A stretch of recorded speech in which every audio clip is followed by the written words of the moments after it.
Yes, I saw a TV commercial this morning with a talking vagina that was on CNN. No exaggeration. We will play that. We will break down the game film. Also, some hot Dancing with the Stars talk. And a lot more. First, I'll tell you about Geico. Do you own, do you rent your home? Well, you do one or the other. And then there's your automotive policy. Why don't you get your bundle working with Geico? Take your homeowners or your renter's insurance and bundle it up. Geico makes it easy to get your bundle going. Yeah, and it's a good thing, too, because you already have so much to do around the house. Get a quote. See just how much you could save when you get your bundle working at Geico.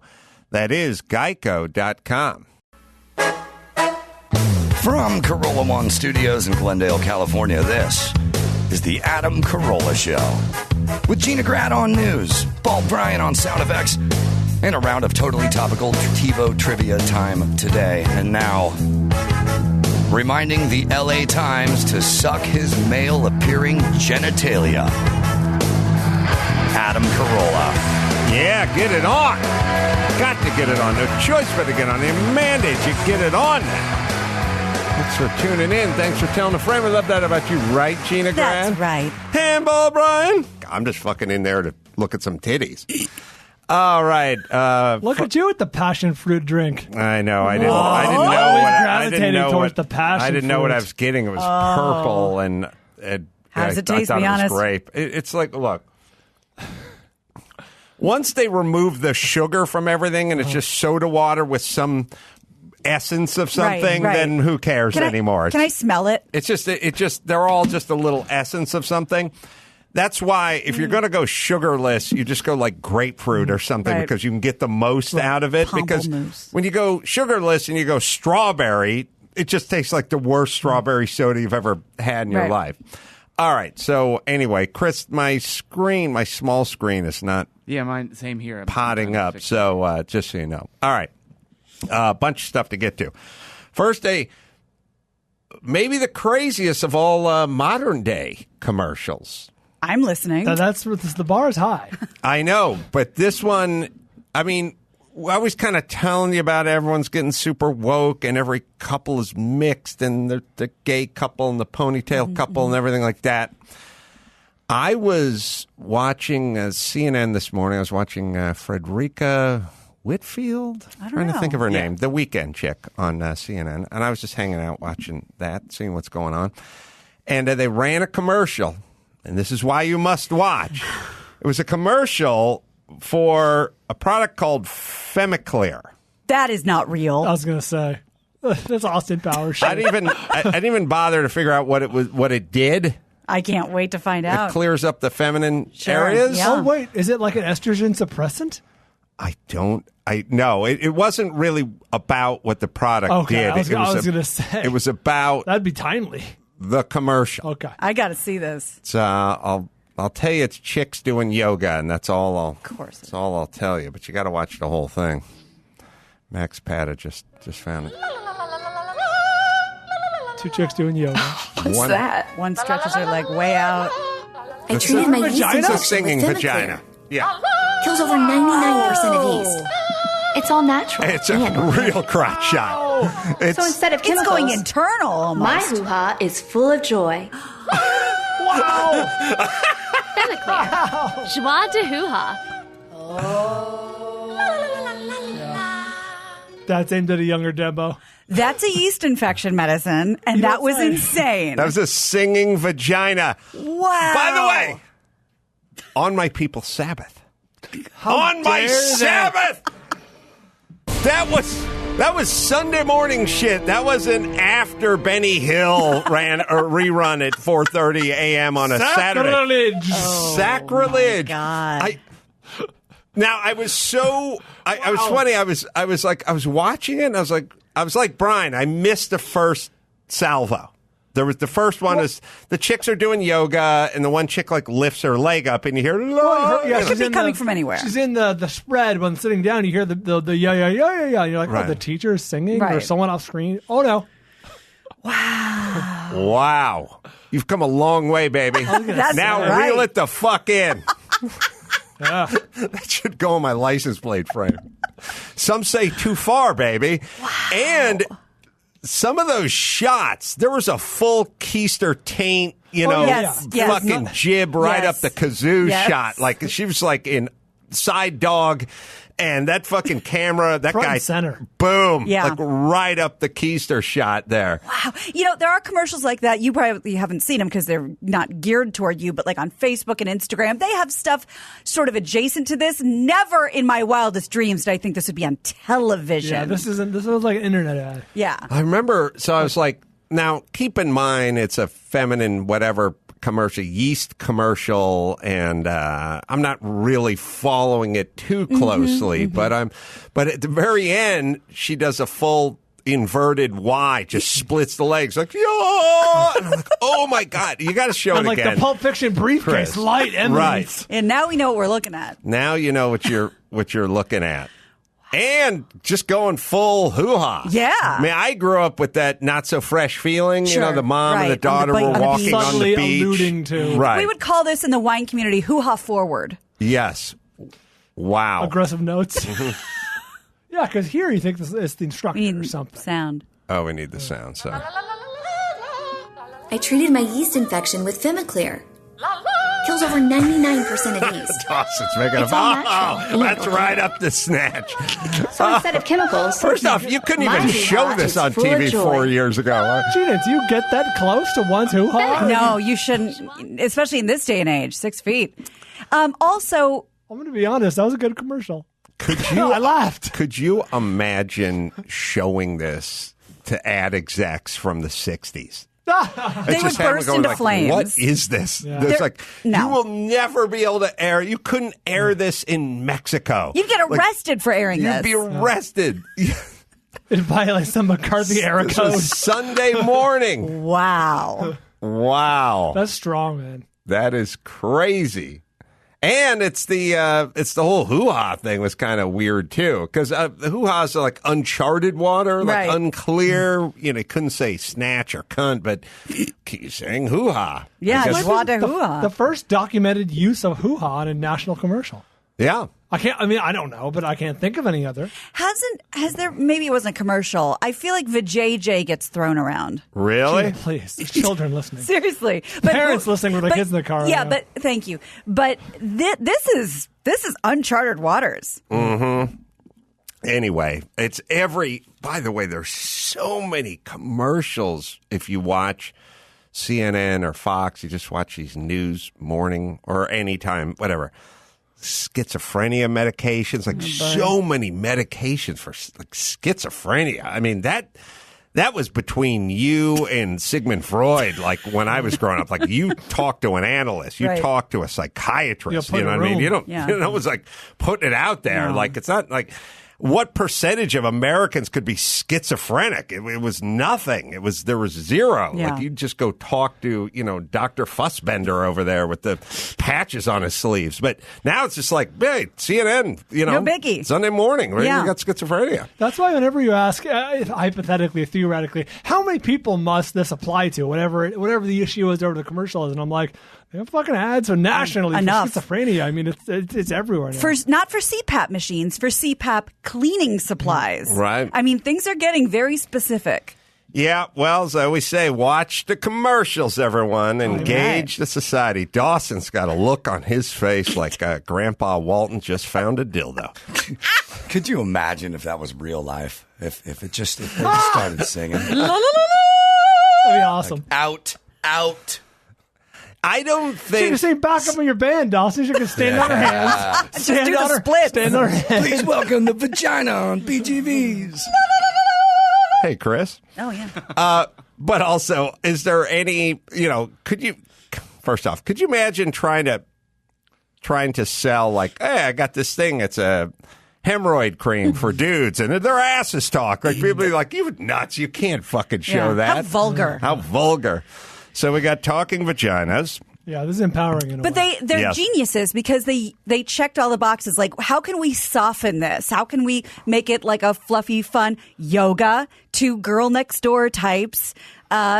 opera. It probably hits the target demo. You know, younger women. This is probably. Oh yeah. Oh no, I went out and bought some that break. I didn't even wait until Frederica came back.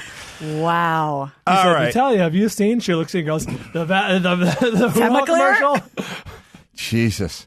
All right. So there's that. But again, you must watch the commercials, everyone. That's where the real story is being told. Like literally, I watched 90 minutes of CNN this morning, but I probably learned more about where we're at as a culture and a society in this moment than literally watching 90 minutes of the news. By that. Yeah. And that's where the genius comes in, because all of us, I mean, I know I do because I got it from my dad. We used to have this VHS tape called Those Crazy Old Commercials, and I memorized them. I loved them.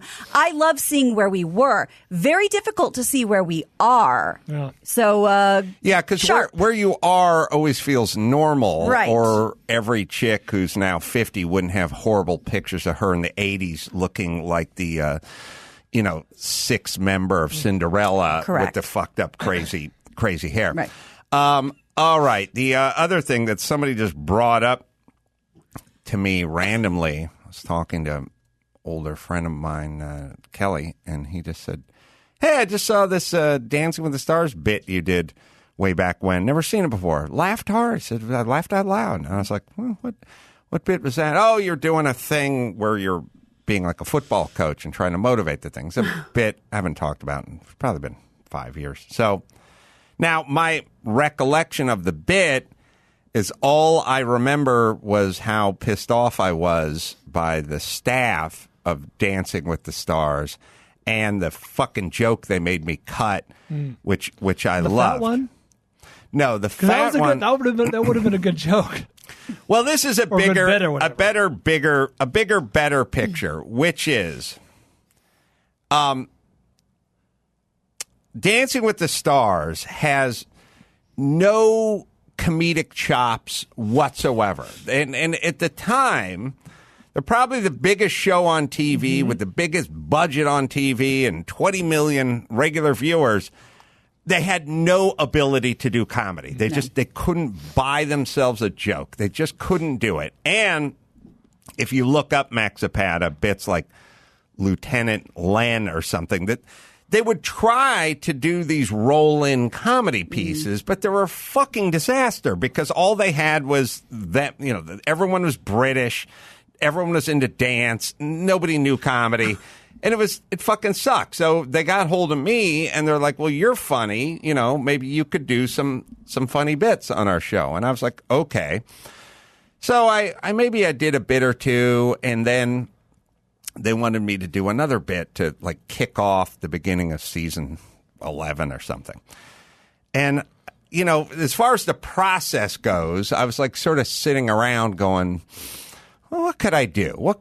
Like, you have access to the dancers, you have access to the contestants, but what would be a funny thing? Take them dance, unitard shopping in Beverly Hills, or, just trying to think of these float these things. So I started sort of ruminating on it, and I think I realized that the guys hadn't won in like 3 seasons. And then I thought, wouldn't it be good if I get all the guys together in a locker room type environment, and then I'm the coach of the dance, and I fucking give them a hard locker room talk about winning it this year. So it's a couple of things. One is I'll tell you the joke they cut, but we can show. We can look at the bit. Someone just reminded me of it, so I thought it'd be funny, and we put it up. Chris saw it too. I don't know why, because somebody posted it. I saw it on our Facebook page. Someone just posted it. All right, sorry. It's everyone just sitting in there 1 hour before season 9 kickoff. Unicycle. Bringing it back. Can anyone tell me the last time a man hoisted the mirror ball in victory in this competition? It's been 4 seasons. The last time a man won this competition, Len was in the Army, Carrie Ann was in diapers, and Bruno was in a closet. Possibly wearing diapers. It's unclear. Last season, it was Sean Johnson. The season before that, it was Brooke Burke. And in season 6, I was barely edged out by Christy Yamaguchi. Hey, you came in 9th place. 7th runner-up, Osmond. You bring your smelling salts, Donnie? Because I know you Osmonds are prone to fainting. And by the way, you're 51. When do we get to start calling you Don? You think that's funny, Karate Kid? Where's your spray tan? I put it on this morning, Coach. Licked it. Liar! I have sensitive skin. I was afraid I was going to... You make me want to puke! You eyeballing me, playmaker? Yes, I am. Okay, just checking. Ashley Hamilton. Ashley's not the name a father gives a son, it's the name a girl gives a pony. I know those sonograms can be confusing. Tom DeLay, I know what you're thinking. You don't have to practice as hard as everyone else. You don't have to work as hard as everyone else because you're a white, middle-aged Republican and dancing comes naturally to you people. Chuck's the Iceman Liddell, king of the octagon. But are you ready to enter the rectagon? The what? It's like a rectangle. Gross. No, that's the shape of it. All right, gentlemen, let's meet the enemy. This is who's standing between you and your mirror balls.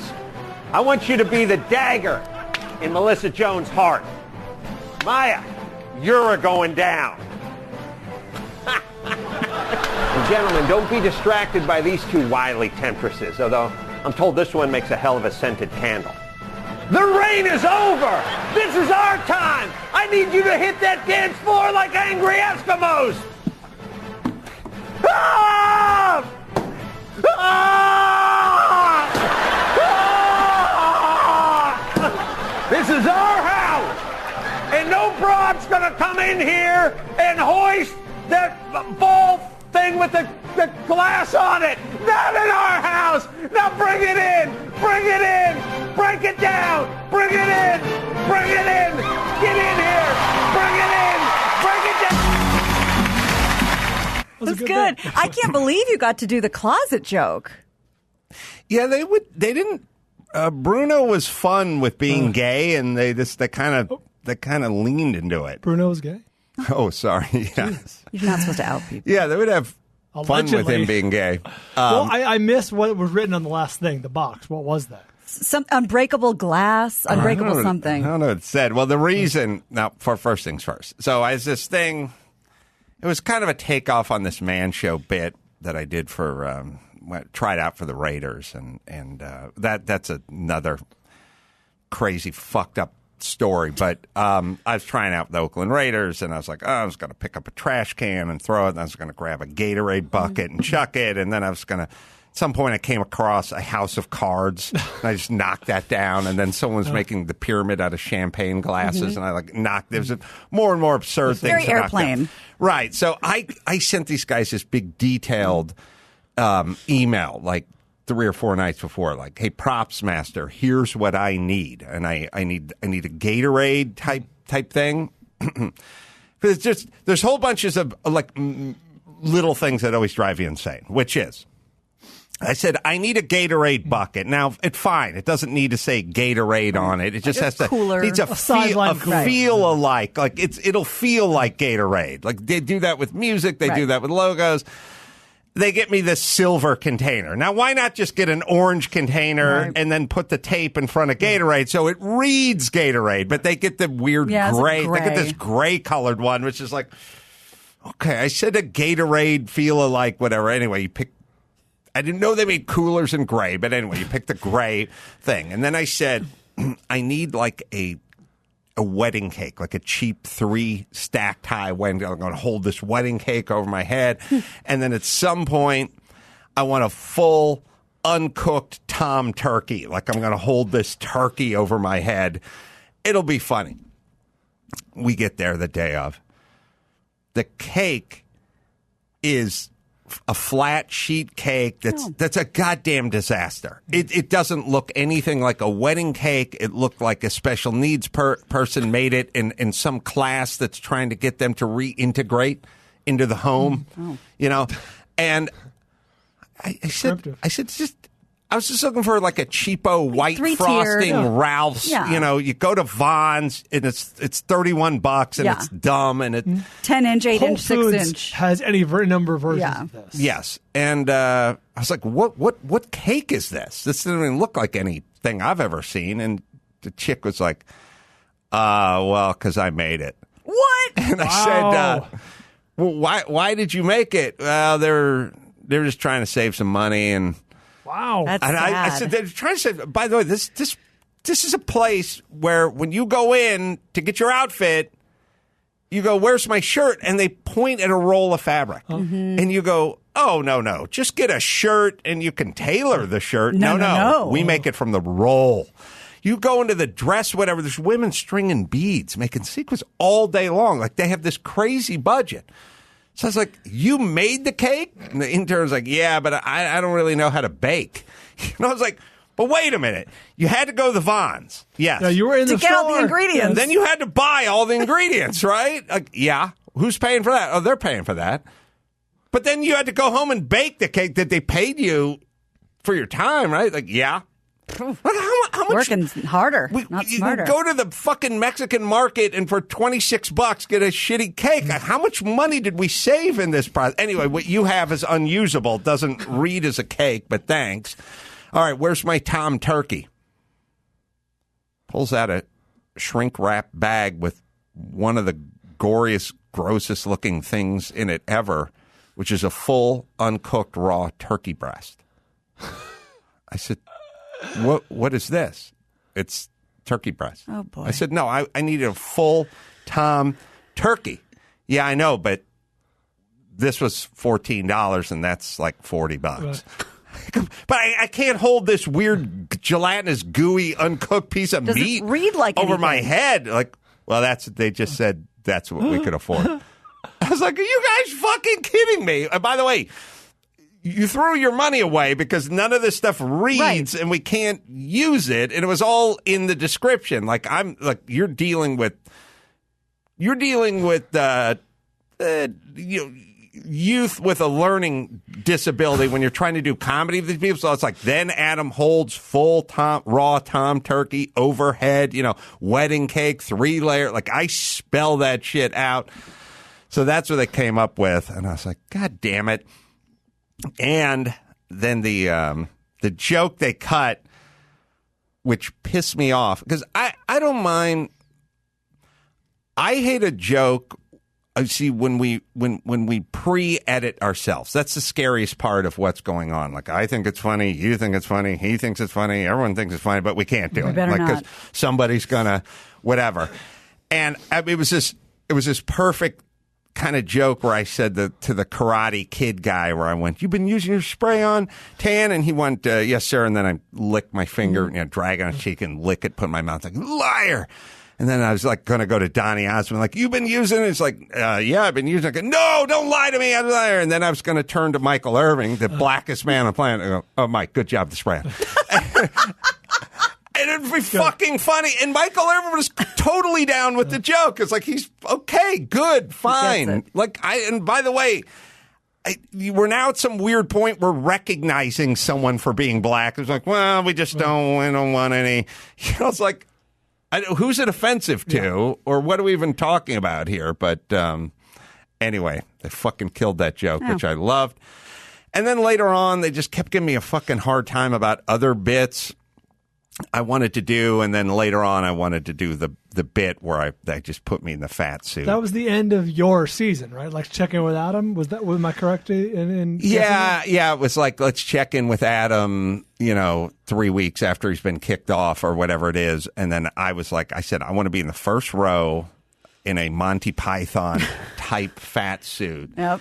And I'm going to come over and interview me, and I'll Tom Bergeron will just interview Play me, it straight. and I'll go straight as I can possibly be, and I'll just talk about, like, I didn't stop dancing. I've now found it, and I'm doing it full time. I'm thinking about opening an academy. I just, once I got into it, I couldn't stop my feet from moving. It's a lifestyle. It's a lifestyle now, and I've embraced it fully, and I'm just at 700 pounds worth of whatever. And then, of course, at some point, maybe reaching for a bucket of chicken or something like that. Sure.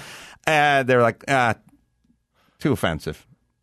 And I was just like, first off, it's always weird when unfunny people, sometimes unfunny people don't understand funny, so they don't think it's funny or they don't get it, so they just go, it's offensive, so you never really know if they think it's offensive. I feel like we're in that place now. But I don't know who was offensive to. Like, I was making fun of myself, I guess. I was going to say, as with 75% of the Man Show, the joke was on you.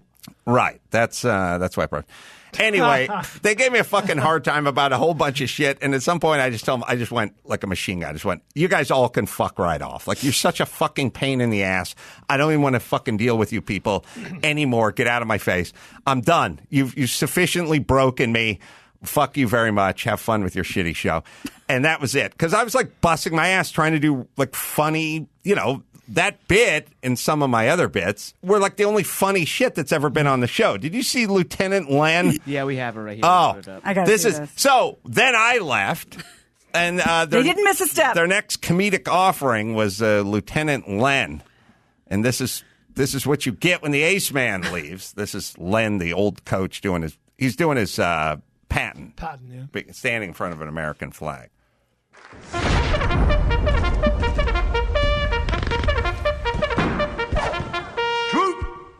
Attention! Welcome to the first day of the rest of your dancing lives. Now, my name is Lieutenant Len. Is that understood? Sir, yes, sir. I can't hear you. Sir, yes, sir. That's better. Next week, we are paying tribute to the good old US of A, and I will not accept piss-poor performances from any of you. Did I ask you to look at me, Private Ward? Sir, no, sir. Drop and give me 20, Private. You call that a push-up, Private Ward? I want to see you going up and down like a fiddler's elbow. Work yourself. When you go into battle, you've got to be prepared. You've got to put in the work. It's going to be grueling. If you're not puking, you're not moving. You find something amusing, Private Jericho? Sir, no, sir. Get that smirk off your face. I don't want to see your teeth. I want to see you sweat. You got to have pride. You got to have pride in yourself. You got to have pride in your partner. And if you haven't got it when you enter that battlefield, you're going to die. Do you understand me? Sir, yes, sir. You must attack this dance floor with tenacity. Chelsea, do you understand what that word means? Sir, yes, sir. I didn't think so. Tenacity means you got to be aggressive. You got to take command on that dance floor. This is basic, rudimentary. Do you understand me, people? Sir, yes, sir. This competition is going to take courage. It's going to take strength. All right. Oh, boy. Unfucking halfway done. Insanely unfunny. There's another minute of that. Yeah, and that's over 30 seconds shorter than yours, Adam. Wow. And it felt like a lifetime. Now, this is 20 million viewers, prime time, biggest show on TV, but you're wasting everyone's time with this shit because they can't get anyone funny over there to do anything. Anyway, this made me think of that. Oh. But also, walk down memory lane. Well, I was also thinking, too, like, if you have somebody who's funny and they're willing to work with you, don't fucking shoo them off. Like, they were more than happy. I was bothering them because I wanted the shit to be funny. So I would keep bothering them and go, I need this. I want to do this. Here's how we're going to do it. And you weren't calling them begging to do this, right? They reached out to you? They reached out to me to do it. And I wasn't really getting paid or anything. And it ended up taking a bunch of time. But I was like, it's a big platform. And it's also the challenge of doing something funny within the constraints of those idiots in prime time and network and ABC and all that shit where you can't get out of line. But do you think that the people who told you, not so funny, do you think they could tell the difference between these two bits? To them, it's all just like a big gray area? I do not know. It may be just like a dog with a can of Dinty Moore stew or filet mignon from Morton's. Like, Both delicious. It's just protein. Like, I do think there's that. All right, let's see. What do we got? I got something else written on my. Oh, I got some hot visor talk. Oh, softball. I was doing. Actually, Chris took a deep dive into into visor versy. Is this about the untold millions of fabric that could have had pounds of fabric that could have been saved? Could have covered the globe and then some. No, but I was also watching CNN, and they were talking about the women's softball team and the women's CNN. By the way, just first off, if you watch CNN, you might forget that males showed up at the Olympics. They were like, the women's softball team, the women's soccer team. They literally did an expose on the women's water polo team. It's like, you wouldn't know that a dude went to the Olympics. Like, I was literally looking at it. They did like women's water polo, women's soccer, women's softball, and then like an expose on someone from the water polo team. And I was like, do they start the men's events like next week or something? No, they do like, not. Is there nothing going on with dudes? It's like, that's CNN. Like that's their whole new world now.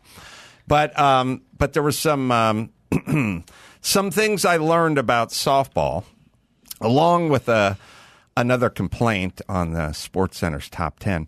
First, I'll tell you about Tommy John this summer. Soak up the sun, not the sweat. Tommy John, cool cotton fabric, 2 to 3 times cooler than regular cotton. Get a new pair of Tommy John underwear and let your buns breathe, man. Dozens of comfort innovations like breathable, lightweight, moisture-wicking fabric with 4 times the stretch of competing brands. Once you try Tommy John underwear, you're never going back. Tommy John doesn't have customers. They have fanatics. The best, and especially the right. During the summer, it gets warm. You get out there, work up a lather, take a walk, take a jog, ride your bike. You need Tommy John. I will not wear any other underwear. Over 15 million pairs sold, tens of thousands of 5-star reviews. Best pair you'll ever wear, or it's free, guarantee. Right, Dawson? I went swimming in my Tommy Johns at 4 o'clock in the morning at the hotel in Austin. Wow. Yeah, Real you good. did. And then I set them out, let them dry, put them on the next day to fly home. Right now, get 20% off your first order at TommyJohn.com/Adam. Go to TommyJohn.com/Adam for 20% off. TommyJohn.com/Adam. See site for details. All right. We got the TiVo game. I got some hot softball talk, and we'll do that right after this.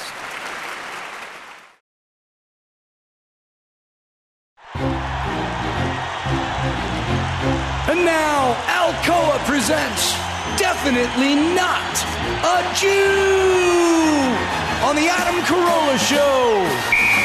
Dateline, Queens, New York. A 28-year-old off-duty NYPD officer struck her 37-year-old sister multiple times in a fight over a pair of slippers. Definitely not a Jew.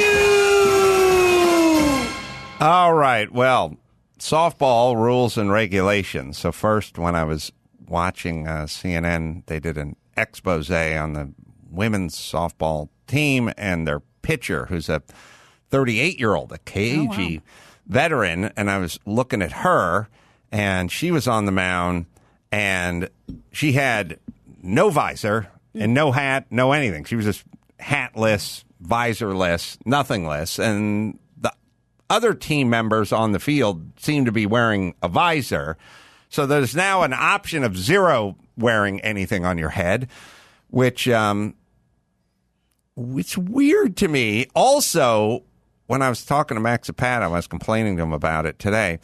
One of the best places for the logo is the baseball hat. Like, it should say, they should all wear a baseball hat, and it should say Team USA or whatever that thing is. Like, now that the Indians have a different name, but the point is you could, or the Oreos, you know, it was always just right there front and center on the cap. It's like, it's a great advertisement for your brand. The visor doesn't give you much. Just that little tiny band. Not much billboard space up there. Not sure. Also, it's called a uniform, but Chris, do you have a picture of the? Yeah, I mean, there's a bunch of her because she's played in the Olympics before, but we'll put one up. She's just. On this one, she had a headband on it. Yeah, that's a pretty crazy picture. She wears like a very thin headband, or I didn't see her with anything. But anyway, point is this: everyone needs to wear the same thing. And that's the rule. There is no rule in baseball that you have to wear a baseball hat. Really? That's what I said. Wow, I'm very surprised. But here's where it'll clear it up for you. The rule is you do not have to wear a baseball hat, but everyone on your team has to do the exact same thing. So, interesting. Okay, sure. Right. And no one's ever made that choice. Yeah, no teams elected to go. I put Chris on the spot. Didn't the White Sox wear visors in like 1982 or some shit? Like that was the year they wore shorts. You've seen the famous pictures of the White Sox wearing shorts. How the baseball casual. team wore shorts, and it didn't last long. Oh. Yeah. So anyway, yes, obviously everyone's like, yeah, this is what we're doing. Right. To me, the cap. First things first. Everyone should just wear a baseball hat. Just I don't care if you're playing softball or hardball. You wear a baseball hat, number one, because it's like, to me, it's like the top of the uniform. Like it's a big part of the uniform in baseball for me, and you should do it. But if you're not going to wear the baseball hat and you choose to wear a visor, then all you bitches got to wear a visor. I cannot just have the pitcher going up there with a scrunchie and the shortstop's got a visor on. It's called a uniform. Sure. It needs to be uniform. You Decide on what you want. You want to wear socks low? That's up to you. Customize it in that way. But no socks is not an option. Exactly. You need to wear socks. But when it comes to pitchers or quarterbacks, is there anything that they can do because of who they are and what position they play that other people don't have to do? Like she's the pitcher. Yeah, she's the diva. So does she get leeway? No, it'd be like, why does Tom Brady have to wear a helmet? He's the quarterback. Like, but I'm not a helmet, but anything that like the quarterback gets. It's only your face mask, but anyone can wear any face mask any way they want. You have to wear a face mask, of course. You have to wear face mask. But you see Aaron Rodgers, for example, wearing like the 2-bar, but you see a lineman wearing the cage. You know what I mean? Right. You can customize that. So the rules, Max Patton went and looked them up. Yeah. So, for softball, I looked at the NCAA. I just figured that would be the most universal of the rules. So, softball hats and visors are actually considered accessories. So, and so that's why you can choose which one you want to wear. As long as the color is the predominant color of your uniform, and it must be worn the way the manufacturer says you have to wear it. So basically, visor forward. And that's it. It's an accessory. It's like working at Target. As long as you're in a red shirt, go to work. Yeah, it's like wearing like a wristband or something. Could you imagine a Major League Baseball player like just going, it's the same color as the uniform. I'm doing my own thing. I got this surf visor. No, that would never happen. That's crazy. Yeah. It's a weird rule. It's like every team should just have a fucking hat. If you play for USC, it should say USC across it. Just be the ball. That should be the same ball cap that men wear and vice versa, and you just put it on. You get to choose your shoes. You get to choose your gloves, I guess. Right. Within reason. I think they have to adhere to whatever sponsor is sponsoring the league. Yeah, but it's weird that it's considered an accessory. Yeah. All right. And then as Adam said, like in the MLB, it's also considered an accessory. It's not a requirement, but the first rule is everybody must be wearing the same thing. So, that's but what's interesting about the word accessory? The first thing I think of are the 14 gold chains that every baseball player wears during a game. Oh, that is the most ridiculous thing ever. Those guys drive me nuts. I wonder if the ladies are even wearing jewelry. Because I think it might be more cultural than gender specific. Oh, yeah. No, the big guys from the Dominican Republic, they fucking love wearing those anchor chains out there. It's so retarded, especially when they're swinging around. I love it. So I hope somebody gets one of those things like hooked on a spike or something and chokes out, whatever. My favorite thing in sports is when a guy gets tackled by his ponytail in NFL. That's the best ever. All right. Now, speaking of softball, yeah, there she is. So she's on the mound with nothing, and then whoever's covering second base has got the visor on. SportsCenter, top 10? Oh, no. Uh-oh. Started off, speaking of softball, girls' Little League softball. Oh, didn't know tournament, which again does not need to filter into the top 10. Okay. But I didn't even know that existed. A gal playing center field, Little League World Series of softball. Okay. Gal playing center field, softball. No hat, no visor. Oh. makes a fair to middling catch, decent catch. As I said, I played 2,000 softball games. I always played center field, and I would make 2 to 3 of these catches a game. Oh, well, I was a good center fielder. Oh. Here we go. This is top 10. Number 10, you ready, Jay? I'm ready. All right, Little League Softball World Series. Brooke DeWitt at the plate. Mariah McCabe's like, yeah, I don't care. Sticks that glove up, brings it down. Nice hustle. It's a nice solid out. catch. Look at that. Going. Yeah, that ain't top 10. That's a girl softball. That's a catch that if you went to the park, you'd see 28 of those. That was Robin Yount's catch. He added the dive. That was just an outstretch. I'm downgrading his. I'm upgrading this. No, Robin Yount covered a ton of ground, and he did lazy fly ball. Lay out. This one was sharply hit. Lazy fly ball. I thought Yount's catch was a good catch. It was a good catch, and I thought he covered a fair amount of territory. Yount. I'm revisiting this for comedic purposes. This is a fine catch. No, I'm saying it's fine. This is SportsCenter top 10. Look, you make a catch in the outfield and you don't leave your feet. Mm-hmm. You don't get some grass stains on you or whatever. I mean, that's the kind of catch where if anyone who's played in a number of softball games would be like, all right, good grab. But no one would be like, holy shit. Adam, so this is from the actual broadcast. And, yeah, the announcer might have had something to do with her getting to the top 10. Oh, really? We've got dormitories off to the right as you look there. Multiple fields of play, and that is a shot that is tracked down by Mariah McCabe. Well, between Sierra Lewis and Mariah McCabe, I'm not sure who would win a foot race, but how about that catch? There's a web gem that is SportsCenter worthy. They would have been there would have been a cancel movement if that didn't make it. Well, I say the top 10 has been corrupted. I agree. I think chicks playing softball making decent catches that you'd see on any Sunday at a park. That wasn't a championship game. It was top of the second. Shouldn't be cracking the top 10. 1-0, yeah. All right. If I saw correctly, and that was the original broadcast, like Chris said, that was being broadcast on ESPN. So I imagine a little home cooking where it's like, hey, look what we got on later, like a little bit of promotion. You know what I mean? Like, hey, tune in for the Softball World Series or whatever. Well, it's been corrupted. Yeah. That's all I'm saying. All right. Let's see. Oh, another box dropped off in my driveway. This time I chronicled it. I photographed it. I was like, last time they dropped the Blue Apron box off in the middle of the driveway, I ran it over and spilled my coffee all over my chest. This time I caught it because I opened the garage and looked at it versus got in the car, opened the garage, and started backing out. I'll show you guys a picture of this. Now, how could you miss that? There's right a door. The center of the driveway. There's a door.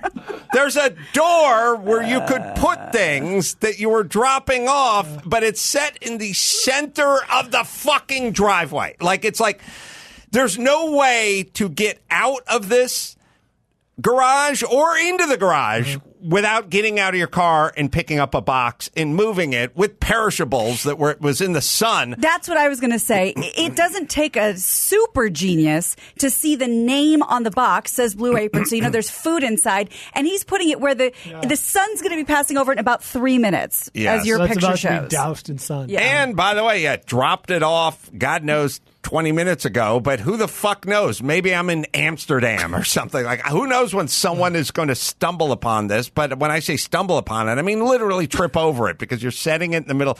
There's a door. All I'm saying is this. You're a delivery person. You drop boxes off. There is a door. The door is 9 feet away from where you drop the box. Put the fucking shit at the door, and you're putting it directly behind the vehicle that's in a garage facing the wrong way, which means there's a very decent chance that one could back into said package. To that point, there's a very clear delineation between driveway and walkway. Mm-hmm. And it's 5 feet into the driveway. Yeah, it's sitting in the middle of the driveway. By There's the a way, side door there. That's the cleanest garage I've ever seen in my life. I had it cleaned recently. Wow, look at that. Yeah, it's nice. But there was the. Now you see why I ran over the last one and why the car slammed the brakes on and why I spilled coffee all over my chest. And also, you just don't think that people are going to put boxes of shit in the middle of your driveway when you're fucking backing out. I'd like to figure out who contracts to drop that shit off, and could those assholes get their fucking shit together?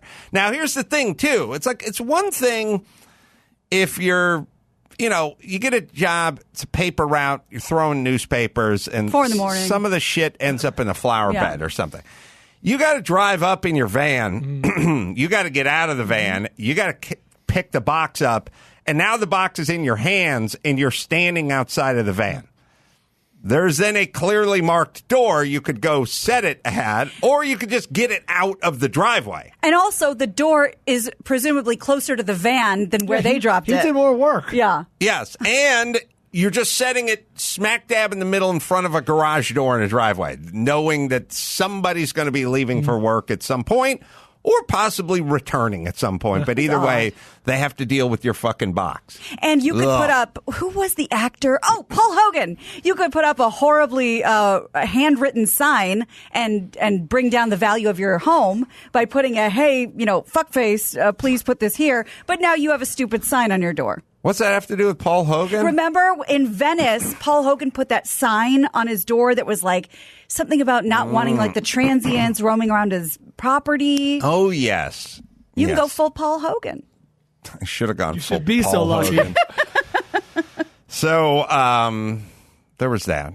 Thought I'd show you that. Thank you. I've got to figure out, Max Zapata, who drops that shit off. It should say on the label. That's interesting. All right. I will remind Investigate. me. All right. Let's see. Brian, you saw Old? I did. Thanks, Chris, for spoiling the surprise. Oh, my God. No, I put on his notes, Brian saw Old. He'll review tomorrow. Oh, sorry. I just saw Old and then screamed it out. I'll preview it by saying it's quintessential M. Night Shyamalan. Ooh, intriguing. Everything you expect, everything you've come to know and love about the man is encapsulated in Old. I can't wait. All right. We have another thing. I was thinking about you, Gina. Yes. I was watching the Brady Bunch today. Oh, God.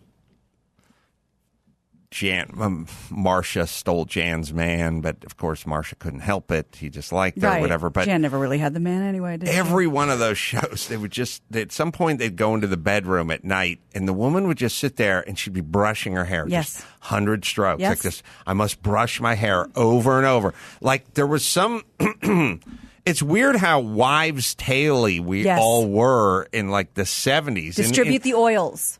Is that what it was? Yes. It was like every night before you go to bed, 100 strokes. First off, all right, we had put a man on the moon by then, and then some crazy gypsy chick farts something out. I have a queef of a notion.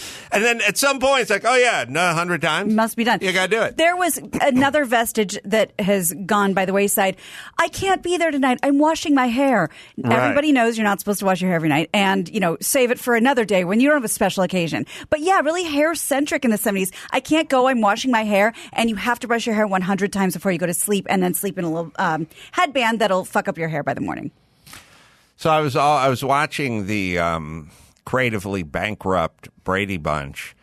I don't think that's how they marketed it. Is that the reboot? I think I got to check TV Land's listings, but I'm pretty sure it's what they wrote. And I'm watching it, and I'm thinking, all right, there's nothing going on here whatsoever. I saw the next one where Peter got bullied by Buddy Hinton. Oh, yeah. And blah, blah, blah. A classic. And I realized, okay, there's nothing going on, but they always kind of say, like, you need to expose kids to art, like they have to be exposed to art. And when you watch the Brady Bunch and many of those horrible shows from my youth, your brain has a lot of room to kind of plan and spread out and seed other ideas. So when my kids watch The Office, they're all in. Right. They're watching all of The Office. So there is no creative anything, like, there's no lampooning or making fun of or doing a send up of or whatever. Like, perfectly written show. These shows were so fucking bad that you could kind of watch them and create little funny joke scenarios. Like, oh, what would if, it be better if? Yeah, it would be funny if, it was sort of like what Weird Al did when he was 13 and he would listen to rock radio, you know, and he was like, oh, what if they said this and instead of that? My Bologna. Is there something, so I was just like The Office or Ozarks or Sopranos or whatever, you watch those shows, you're all in. They're fully realized. You're on not their thinking own. about anything else. You're literally just watching the whole thing. Now, does that inspire creativity, or does it kind of extinguish it because you're just shut down? Like, when I watched the Brady Bunch, even when I was a kid, I'd watch the Brady Bunch. I was still having 1,000 different thoughts at the time. You know what I'm saying? You were. I was. Yes. I think that's a sort of a, what's the word? Not thin the herd, but survival Weeding of the out? fittest. Creatively. Well, because for some people that was the wasteland. Sorry, I didn't interrupt. I thought you were on. Let me draw upon my vast knowledge of modern TV and say that we're now how many years since The Sopranos? I mean, in 2006. Like we're a full generation in on like TV, and it's only gotten better. So I think the raising of the bar, as you're describing, with the early shows, Sopranos, Oz, The Wire, Breaking Bad. Seinfeld, even let's talk about 20 years ago. Well, that's like, almost, but yeah. I mean, it's been off for a while, but yeah. Point. I think it raised the bar enough to where it's like, oh, that's what TV is now. Right. It's not the fucking Brady Bunch, or it's not, whatever, fill in the blank, whatever shitty sitcom. It's this. It can be this thing. Yeah, I don't watch TV. I realized I just watch all these shitty shows so I can have side thoughts for the entire time I'm watching the show. Although, I don't like dusty movies. Right. Yes, you've established this. I had Sonny, the movie snob, over the weekend said There Will Be Blood. Did I get that movie right? Yeah, great movie. Very dusty. Paul Thomas Anderson. Extremely very dusty. And he's like, "Oh, you got to see that movie. This is my son, H.W. Plainview. That's a good movie." And I was like, too dusty. Too much dirt. Very dusty. Too dusty. And they double down with like tar and oil. Not only is it dusty, he's in a hole and gravel's like coming down. And a couple of good things. Like, so first off, we were watching it, and it's great because you watch that movie, that's where old man Carolla really comes out. Like, you see, people used to work. Used to work for a living. People had to work. Right. You get in that hole, you dig that hole, you work in that hole. You swindle those locals out of their oil. I used to work, son, and he'd go, you didn't have to do what that guy's doing. And I said, oh, yes, I did. Very close. My very first job. Some could say worse. My first job was digging, but at some point we had to dig caissons in the house, in the basement, and there was no caisson drill, no rig we could get down there. And I was down a ladder in a hole, and I did have a pickaxe or a breaker bar, just busting up the bedrock and scooping it using a sawed-off shovel and scooping it into a bucket. And the guy was pulling the bucket up with a rope and then swing and catch the edge, and you'd be covered with sweat in this hole, and all the little chips and dust and stuff would come down and stick to your head. So I was like, in that movie, in that hole, yes, I really had that job. So he didn't give a shit. Yeah. But I only watched the first half. It's fantastic. It's fantastic, but it is fantastic. I love that movie. But it's an example of a great movie that has no plot. That movie has no plot. It's a character study of this sociopath. It's slow burn. Yeah. Also, here's a sentence I never thought I would say. I thought of you predominantly during Sister Wives. Can I please tell you something that I saw that I should have brought the clip in?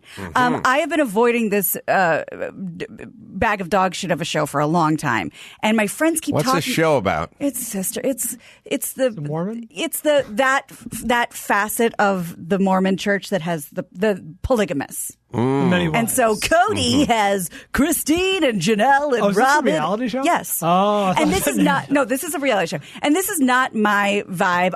I don't like it. I don't care about it. And yet somehow I love when people don't take responsibility. I found myself deep into season 2, and they do something that I was like, oh, Adam would totally agree. Adam already does agree. So first of all, well, there's a lot of kids. There's like 20 and there's like a lot of wives. So a lot of like picnics and stuff, not a lot of, restaurant eating. But they needed to go on vacation because they were supposedly under investigation. Who would have ever found out they were polygamous because they have a reality show? But they had to go on the lam. They wanted to get a vacation in.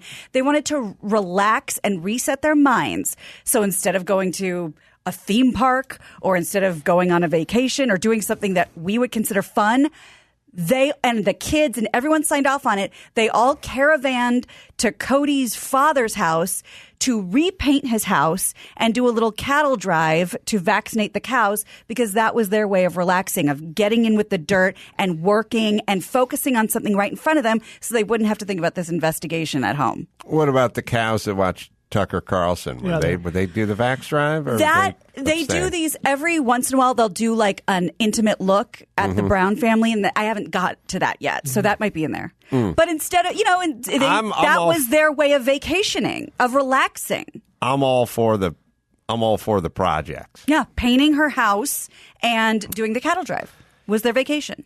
Yeah, you guys. You speaking of kids and soft and whatever. You guys tell me where you come down on this shit. I'm like the dad who doesn't mind driving everyone everywhere, and the neighborhood is kind of caught on. So there's a lot of like, well, you pick them up, and then you drop them off, and then you pick them up. You're the guy with the pickup. You drop them off, and Sonny was going to Disneyland with like his friends, and he's like, I'm taking my friends. We're going to Disneyland, blah, blah, blah. Wow. And we're going to take an Uber there. Wow. And I was like, how much is that shit going to cost me? And then it's Uber Black, so it's $225. Yeah. So then I said, hold on a second. You're bringing your friends. Like, yeah. Who's buying your friends' tickets? And he's like, I don't know. Maybe you? I'm like, what? Okay. So I'm buying the tickets and I'm paying for the Uber. Is it Sonny's birthday? I guess so. Every day's his birthday. So I'm like, if I'm buying the tickets for your friends, why don't you get one of their dads to drive your asses out to Disneyland? Why don't we work it that way? So that was the deal I cut. I still have no idea what's going on. He just left it. But he 7 in the morning. He was super casual about telling you A, he was going to Disneyland, and B, he was taking an Uber. Yeah, and then can you imagine a world? It's also unclear. I think he got the guide too. What? The guide? Yeah. Yeah. That's nerdy. Yeah, I know. It's fucking. Just anyway. fucking go on the Matterhorn. This is why I'm avoiding Disneyland, because without all that shit, I don't want to go. So I'm just not going. Well, the thing about Disneyland, and I don't know what it's like now. I don't know how the post-pandemic whatever is, but you go to Disneyland, if the wait to get into Pirates of the Caribbean is an hour and 22 minutes or something, and then the Matterhorn is 57 minutes and whatever, then you might as well just get the fucking guide. Just eat it. You go right to the front of the line. No. It's the ugliest of all American things. That's what the Fast Pass is for. You just pull a Fast Pass. It tells you when to come back. You go ride something else. You come back at your time, and you get on the goddamn ride. Did he tell you there's a Fast Pass? Sonny to the Fast Pass is like George Bush to the scanning machine at the fucking grocery store. Like, what is this sorcery? I don't even know. Oh, you got to brush up on the Fast Pass. All I remember is when I did it with the guide, all I said was, I absolutely do not want to be walking with my entire family by everyone who's been waiting in line.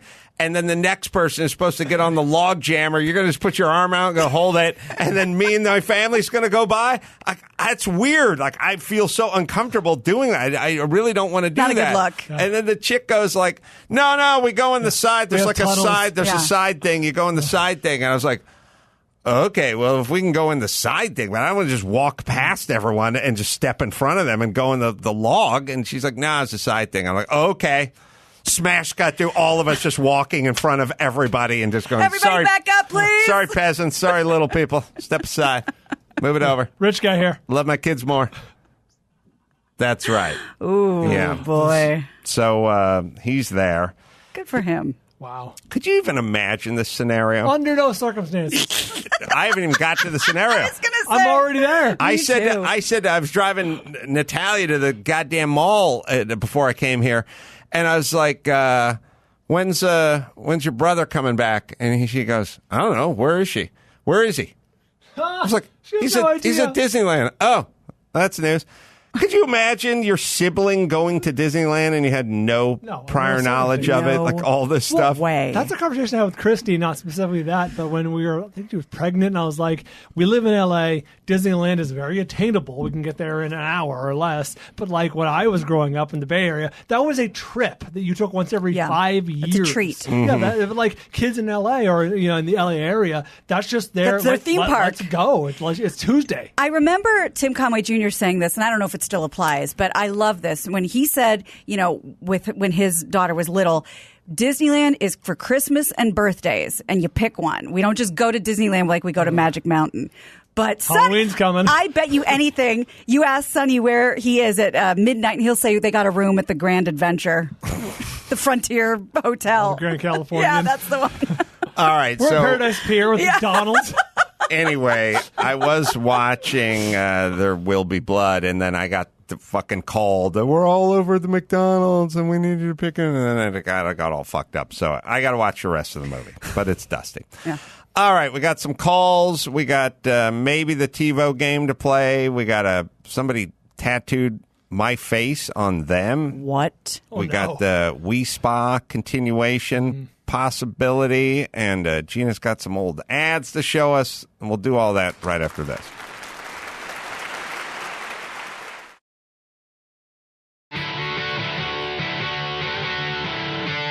It's time to check Adam's voicemail.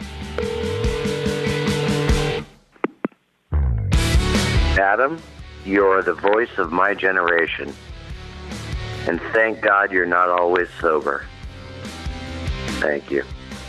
You can leave us a message at 888-634-1744. By the way, did you, Bryan, or anyone know that the whole George Bush, like I've never seen one of these scanners thing, was a sort of cooked story? Yeah, it wasn't. It made a nice clip and a nice soundbite or whatever it was. I think it was MTV News, and whatever it was more than what was shown or what is known. It was, so it's a perfect example of this a long time ago, but it was like footage of him at a supermarket, like scanning something, going, "Whoa, look at this!" Like his breast, and everyone's like, "Oh, he's so rich and white, he's so out of touch." Yeah. But the real story was, it was a barcode scanner that worked even when the barcode was torn. Oh, so we should be impressed. So his thing was like, wow, works even when the thing's torn. And then everyone just went, fuck it, we're going with it. And they just ran with it. And once it is, then it's like, how'd Mama Cass Elliott die? Choked on a ham sandwich. That's right. Yep. That's how it works. You might as well work that angle in life. Somebody tattooed my face onto them, which is... Whoa! That is like a real portrait. That's well done. I didn't. Wait a minute. Your dad. I saw a small picture of it. Is that? No. Why would he need two tattoos of his son? That's good for you. Wasn't overkill at that point. That's right. Is this someone's back? I'm trying to think. It's too close up. I can't tell. It looks like I thought it was like a limb of some sort. It looks like it could be a shoulder. I'm trying to. Holy shit! Wait a second. Are those real forehead creases, or is that just the part on his body? I think it's a little bit of each, but I'm trying to figure out what part. The first picture looked like the person's back. We need a dime for scale. We need to figure out who this lucky gent is. Show me the first picture again, because it looks like a back with tape on it. Well, I think they cover it, right? After they do the tattoo, yeah, they put saran wrap over it. They do, but I can't. It's an insane picture in that I don't know what part. Is that a back? I don't know. No. The tape would be way too thick. I think it's the upper part of an arm. Yeah. The upper part of an arm. That's All right. Forearm. crazy. I got right here. The inner forearm. Yeah. That is. Well, the tape. Oh, no, it could be a shoulder. Either way, the tape doesn't make sense for a The back. tape's got to be 2 inches wide.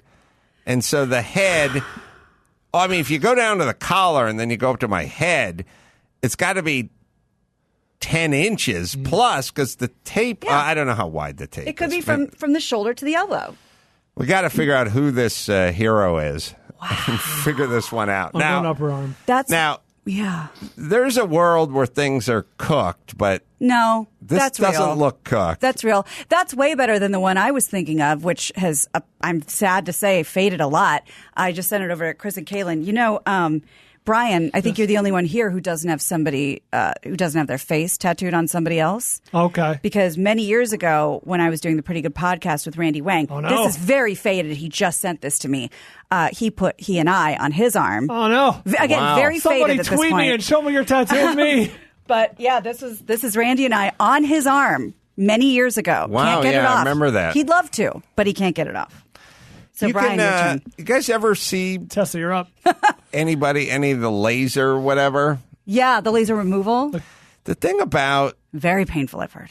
the laser, there was a promise of the laser. Yes. I'll always associate that with Danny Bonaducci. Yeah, Yes. with the black finger. Dr. Tata. Right. his black ring around his finger. They'll do they'll do laser hair removal or whatever. Like The laser. it seemed like it was going to work. It was never that great. Someone owns a comic book store. Wants to pull balls Saturday in Minneapolis. This is good. Everyone's always trying to kiss your ass. Yeah, I'm in construction. I'm whatever. And it's like, no, fucking dude is in a comic book store. This loser. Going against tight. John, 41. Hi, guy. Hi, guy. How you doing? Good. How you doing? Real good. All right. Okay. What's going on? Well, I was just calling. I was hoping to be the ball puller. I know you're coming to town in Minneapolis, and I'm looking forward to seeing you. How's the in the comic? You own a comic book store. I do. Do you ever? What percentage of chicks of your clientele are ladies? Are there more ladies these days? Because I don't think there were any ladies back in the day with comic book, but now there's more stuff for ladies. Yeah, more that ladies. sounds right. I feel like with comic books and chicks, I feel it's like same with tattoos. Yeah. Like it didn't exist, but now. What's the ratio, John? They're definitely the minority, but they do exist. Mm-hmm. And who is your average client these days? Probably a college-age guy. Oh. And are they buying them? Are they buying them for entertainment, or you think they're now savvy investors? Are they collecting? Well, I imagine, I think it's a little of both. Yeah.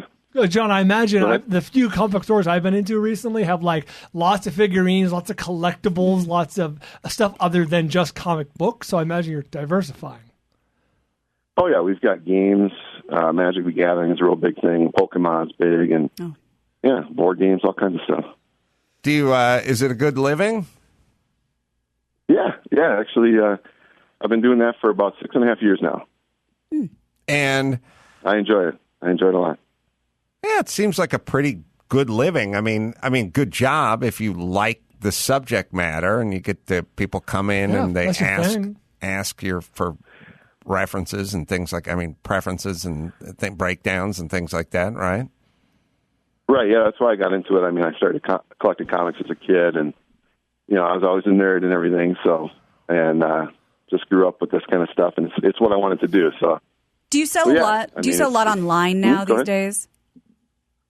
I do have a website. I built a website about a year ago, and it's a smaller part of my business, but it does exist, and I get sales all over the country now. So, do you have holy grail of comic books?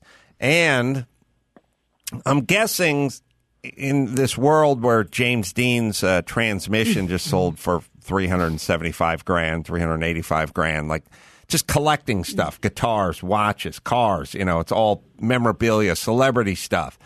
Comic books must be heading up. Do you have one that's worth a lot, or better yet, did you trade one off for pennies on the dollar, years ago so you could buy a VW Squareback when you're going into college?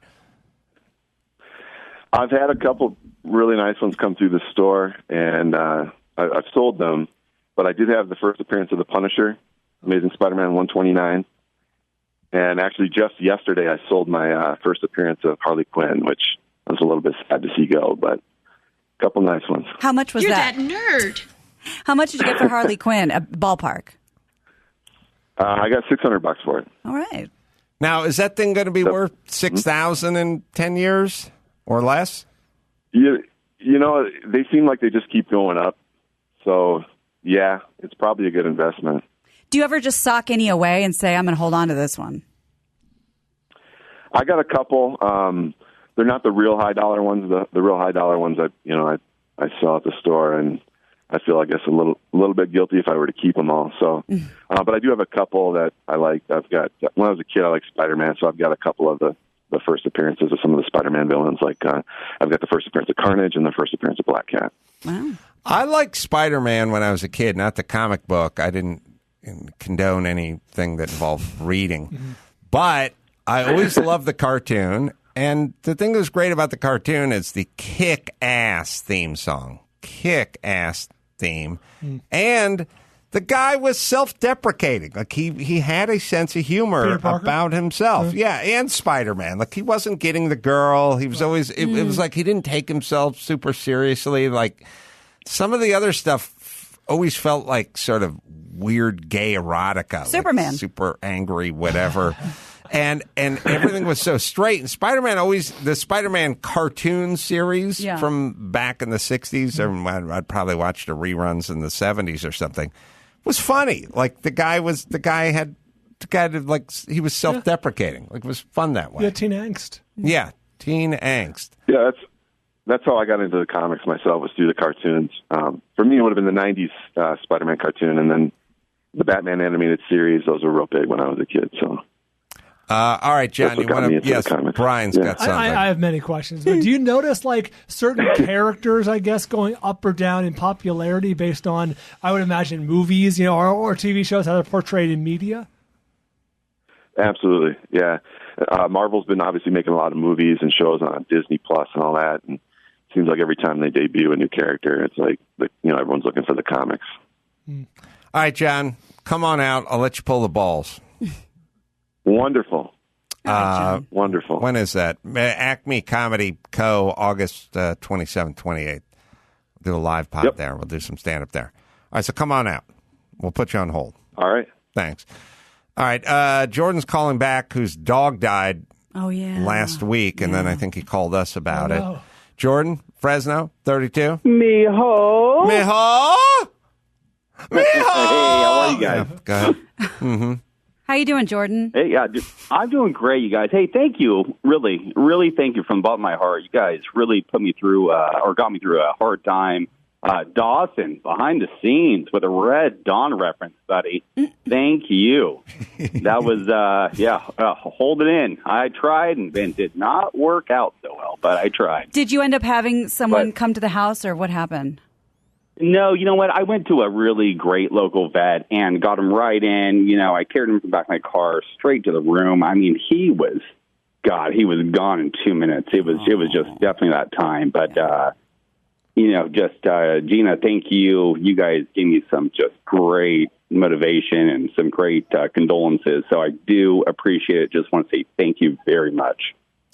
Yeah, it was cute today because Sonny, who normally sleeps in till noonish. Oh boy! Let's go to Disneyland. He got up and left at 7 a.m. and at some point, Phil looked down the hall. It was about 10 a.m. He was just like laying by Sonny's closed door to his bedroom, just laying there. So I was like, Phil, you think Sonny's in there? And he's like, yeah, Phil wanted in. So I opened the door and he kind of comes trotting in.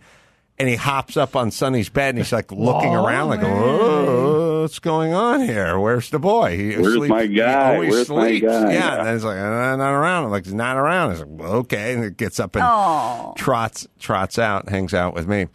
Are you thinking about a new pup, Jordan? You know what? I definitely want a lab. Again, they're just, what is it about Labradors? You've had Molly, you've had Phil. These labs are just part of the family. Well, first off, they're laid back, which is good. I just hate yappers. I hate the crazy yappy dogs. Yes, I just, laid back is cool.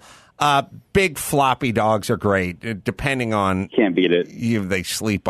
Phil, because I think Sonny knew he was going to Disneyland. He went to bed early the other night, and Phil just came up and slept with me. It's just nothing better than a big fat dog. They never would bite or whatever with kids. You could tug on their ears or do anything. I got to ask you, what's your opinion on the hybrid Labradoodle? Oh God, I love. You know what? So terrible name. What do you Great dog. think? I didn't. I read an article. Unless I've got this wrong, I don't think I do. The inventor of the Labradoodle regrets it deeply. Really, really wishes naming this it didn't. Or making it? Making it. Oh, but oh God, they're the sweetest and they're so cute with their curly hair. And they don't shed. That's right. No hypoallergenic. hair. Come on. Not no hair, but human they hair look like Adam. Muppets. Yeah, I think those are cute dogs, and they're smart and they don't shed. Yeah, shedding's a big deal. Yeah. I agree. Winner. You know what? I ended up getting a kitten, though. I did get a kitten. Oh. I couldn't have the house, just no animals. So I got the kitten. It's been pretty fun having a cat. Kittens are Talk about laid back. Yeah, I like cats too. They're all good. I haven't had one in 25 years, and what'd you name him? Cats here. It's cool. We call her Basil, but we just say, "Hey, kitty," and she comes running. That's perfect. Yeah, we should. Thanks, Jordan. I'm glad you feel better. Yeah, my family never had pets because you'd have to take care of pets, right. and that's not something we were into. That cost you money, and so they wouldn't do that. And even if they brought you joy, it wasn't worth whatever money that it cost. Although I had two sort of stray cats kind of adopt us and hang out in our house. So I had a cat in my mom's house. Here's a weird thing. We lived in single-family homes in the San Fernando Valley with backyards and a fence. Appropriate for a dog. Zero dogs out of 3 houses. But did everyone... Seems weird now. Most people... You grow up in the inner city and you grow up in the housing projects and you don't get a dog because you live in a housing project. But how many people...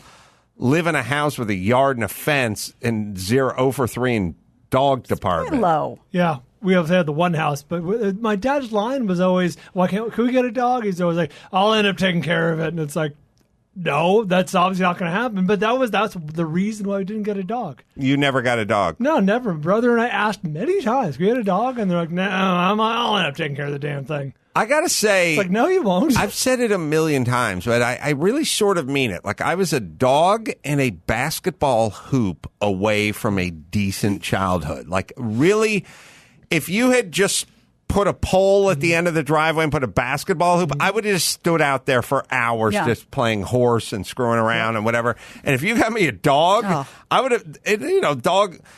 Dogs live 12, 13. You get the dog by the time it right.